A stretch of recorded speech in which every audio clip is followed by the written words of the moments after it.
दशानन, यदि ये सब योद्धा भी परास्त होकर आ गए तब तुम किसे भेजोगे? क्योंकि जम्बूमाली जैसा महाशक्तिशाली योद्धा को जिसने यहां फेंक दिया हो, वो क्या नहीं कर सकता है। मुझे संदेह है तुम्हारे योद्धाओं की सफलता पर। माते आप तो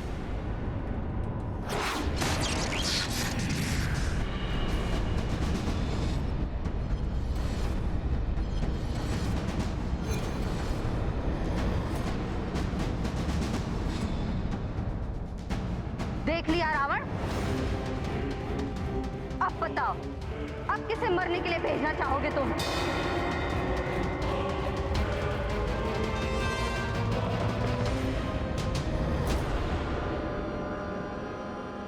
मैं जाऊंगा वहां।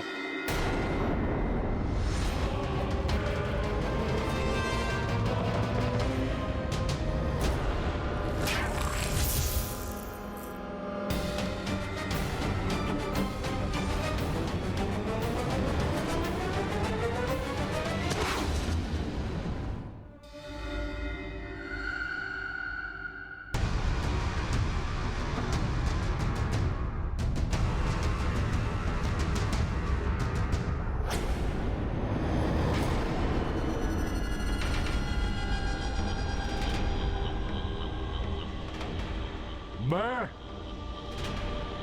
आपका कनिष्ठ पुत्र अक्ष कुमार, मैं वहां जाऊंगा उस धूर्त वानर को दंड देने के लिए।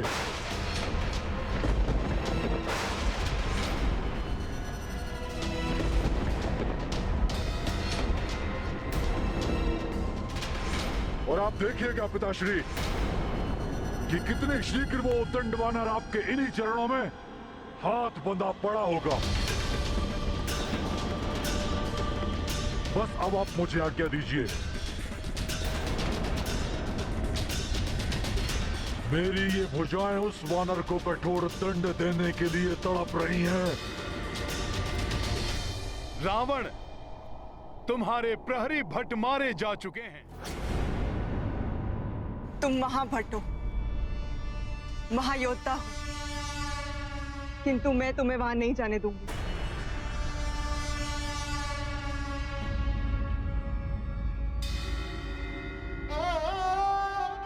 स्वामी, मैं आपसे विनती करती हूँ, मेरी बात मान लीजिए।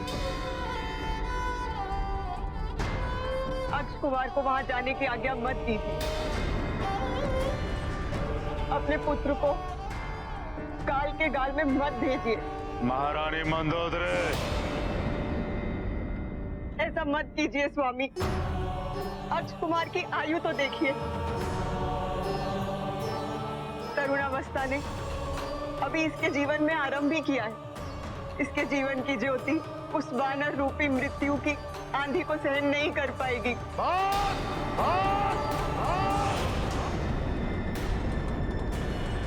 महारानी मंदोदरी, अनेक वीर रक्ष योद्धाओं को जन्म देने के पश्चात ही आप अपने पुत्र को कायरता का पाठ पढ़ा रही हैं।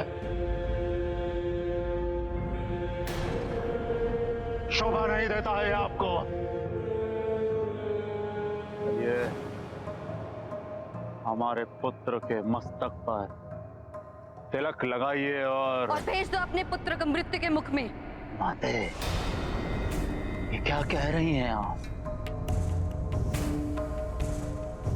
3 लोगों पर रक्ष परचम फहराने का आपका वो स्वप्न इस प्रकार पूरा होगा?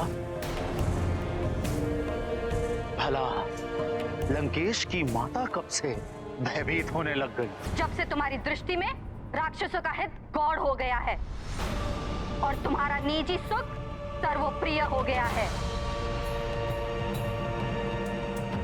इसी का परिणाम है कि वो एक वानर जो अवश्य ही सीता के पति का दूत है, तुम्हारे समक्ष एक चुनौती बनकर खड़ा हो गया है।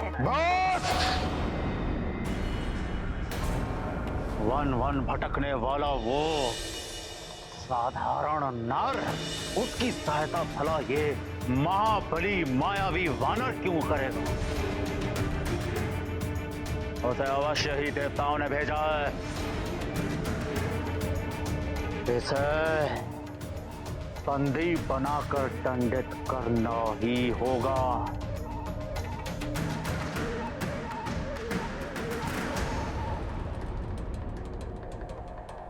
अक्ष कुमार, मेरे पुत्र, जाओ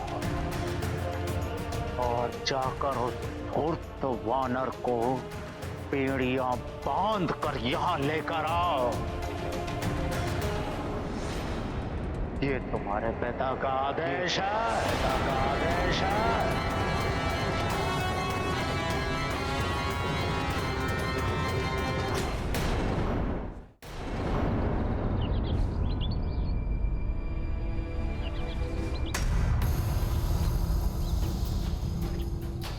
क्या हुआ त्रिजटा? तुमने फिर से कोई स्वप्न देखा क्या? स्वप्न तो नहीं अन्ना, हाँ कुछ आभास हो रहा है। आभास? किंतु कैसा आभास? प्रतीत हो रहा है कि लंकेश वानर को पकड़ने के लिए किसी महत्वपूर्ण एवं महाबली योद्धा को भेजने वाले हैं।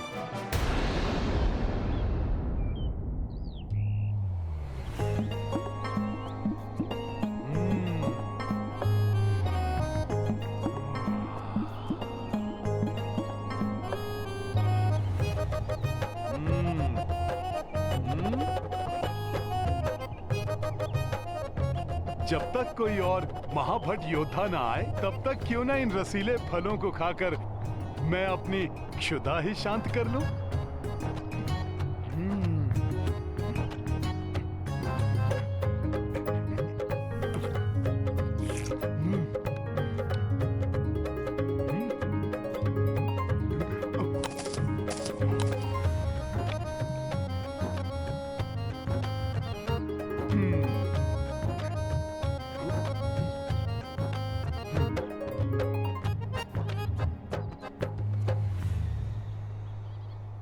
प्रतीत हो रहा है इस बार कुछ अत्यधिक ही विचार विमर्श किया जा रहा है, इसीलिए इतना विलंब हो रहा है। अच्छा है, कोई महाभट योद्धा आएगा तो युद्ध करने का भी कुछ आनंद आएगा। चाहे कोई भी योद्धा क्यों ना आ जाए, किंतु मुझे पूर्ण विश्वास है कि वो महाबली वानर उसे भी परास्त कर देगा। जैसे विकराल जम्बूमाली सेनापति प्रस्थ के 8 पुत्र और लंका के अनेकों सेनापति उस वानर के प्रहार के सामने धराशायी हो गए हैं। श्री रामदूत हनुमान यहाँ से जाने से पूर्व उस राक्षस राज रावण को मेरे स्वामी प्रभु श्री राम की शक्ति का आभास भली भांति करा देना चाहते हैं। जैसी आपकी आज्ञा होगी पिताश्री, वैसा ही होगा। आप देखिएगा कैसे मैं उस धूर्त वानर को बंदी बना के लंका की गलियों से घसीटते हुए, कोड़े मारते हुए आपके इन्हीं चरणों में लाके पटक दूंगा। और पूरी लंका ये देखेगी, यदि लंकेश के विरुद्ध कोई शीश उठाता है तो उनका ये पुत्र अक्ष कुमार उनकी क्या दुर्दशा करता है। वाह पुत्र अक्ष कुमार, वाह! देखा मंदोदरी, ऐसा कहते हैं महाबली पिता का महावीर पुत्र।